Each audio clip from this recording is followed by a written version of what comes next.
So it's currently 3 something in the morning. Getting ready to put these drive lines in. These are the C series.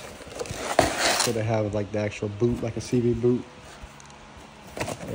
Compared to a U-joint, that's just what these bikes use. I got the billet carrier bearing. It wasn't that much more. So kind of see about that. Good thing is, as of now, the good thing is this factory drive line's already taken out. The reason I took it out is because I need to see what the problem was.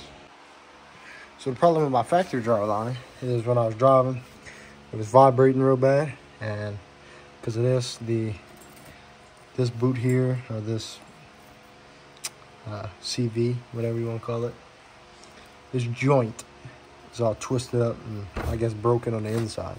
So it was wobbling real bad. This is the diff side here. I used a nut and bolt instead of the push pin, dowel pin, but it was just wobbling real bad. So I'm hoping that's what my issue was. It wasn't nothing with the diff, I don't think, because the diff pinion is all good. The pinion itself, I mean, it's pretty solid. And like I said, and like I showed in the video previously, I just rebuilt that diff, put new seals, new pinion bearing, and all that good junk. So the hardest thing I think I'm gonna have to do is I have to push on the bearing that's in here onto the shaft here. And the way they do it, they use like a pipe that had a closed top and they beat it on. So I'm gonna have to find a pipe and beat it on like that, because it won't fit in my press. So that's gonna be the hardest part, besides just fighting with a little bit of darkness. But so from the factory one compared to the Rhino one, I mean, you can obviously see it's sleeved up here in the middle, give it a little strength, but that motherfucker is just way bigger. Same length, obviously.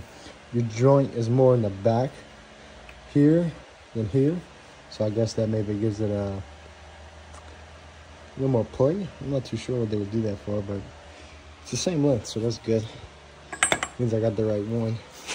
And this one here, this one's pretty fried on the rear one. And then this one is all, like I said, all twisted up. And the carrier bearing itself, I don't think it was in terrible shape. It's definitely not in great shape. Probably wouldn't have lasted that much longer, but first thing I'm gonna do is shove this in here and kick it out to the side. I do have the diff loosened up a little bit, just to kind of give me some wiggle room on the diff. But what I'm gonna do is I'm gonna shove this in there off to the side. I'm not gonna put it on the yoke yet, on the pinion I mean. And once I do that, then I can push on that bearing to here. So first thing I'm gonna do, I'm gonna take this snap ring off, and this is right here is where that bearing is gonna sit. The bearing itself is gonna sit like this, with the grease line towards the prop shaft. So it's gonna sit right here, and you'll kind of see whenever you got it pressed in enough. So sitting like this, once you take this off, and then push it enough so you can get that snap ring on, and then you're gonna want to make sure this is clean, of course, inside of here and on here where the bearing sits. I had to pull this apart, and I tightened my grease fitting here, pulled this apart. You got these bolts and whatnot. Like I said, I got the machine version, nice and pretty. Ain't never gonna see it, but so I'm gonna do that, take the snap ring off, and I'm gonna try to find a pipe or something that I'm gonna be able to fit. Basically, the pipe's gonna fit right here, and I'll be able to hammer it down onto here. It's not gonna have to go far, so it shouldn't be too bad, but we'll see. So what I'm doing, and I got it on a little bit of ways, it's a little crooked, but I took the handle of my jack, and I'm using a bigger end, putting it right here along this ring, and then I'm using a little sledgehammer combination with a rubber mallet, see what's better, and I got it sitting on a bunch of stuff to not mess up that end. And I'm just tapping it on there as straight as I can get it, and you'll be able to tell whenever you get it out of the way. So after a little lube, and a good amount beating it on, I was able to get it to where I can slip that snap ring, so I'm cleaning it up with some brake cleaner, put the snap ring on. Then I believe after that, we gotta put that on. So I forgot to give you this, like a lubricant type shit. You're supposed to put it on the shaft before you press the bearing in. I ended up using like some grease and shit, but that works too. It really doesn't matter, as long as you can get it. But like I said, got that snap ring seated, bearing spins freely. So now I'll see what's next. So next you need to put your lower piece of the carrier bearing in. So got these 4 bolts, or 2 bolts I mean, with the washers. Comes with some blue Loctite to put a little bit on the threads.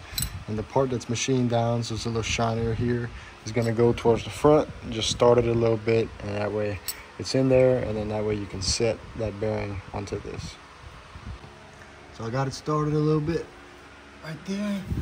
I'm gonna take the rear prop shaft, slide it in there, and then I'm gonna get the back onto the transmission side, get that bearing kind of set there, and then from there I'll put the front prop shaft connected to the rear, and then I will put it into the diff, making sure that my hole is lined up for that dowel pin or a bolt or whatever you end up using.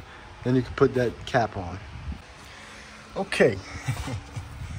So what I ended up doing is I ended up loosening the diff all the way. I ended up kind of kicking the diff back and forward like this, kind of getting it at an angle so I can get some room for this drive shaft. And then what I did was just pushed the rear shaft up while pulling the rear one down and kind of manipulating this in here so I can get the splines to line up. And then because I kicked the diff, the front end of the diff like that, I was able to pull up on that joint that's in the front for the diff, line up those splines with the hole, and then I was able to get it. So I'm fixing to tighten these down, then I'm put that cap on, and I'll be good to go. Just fucking finished spilling $15 worth of gas on the ground, but got everything finished, skid plates back on. Looks cool, I guess. I greased that up, greased that bearing, greased the front, or the shaft that connects the 2 driveline shafts, checked everything, retightened everything, make sure it was good. So be headed to Sabine. I'll probably be a separate video, but be headed to Sabine later this afternoon.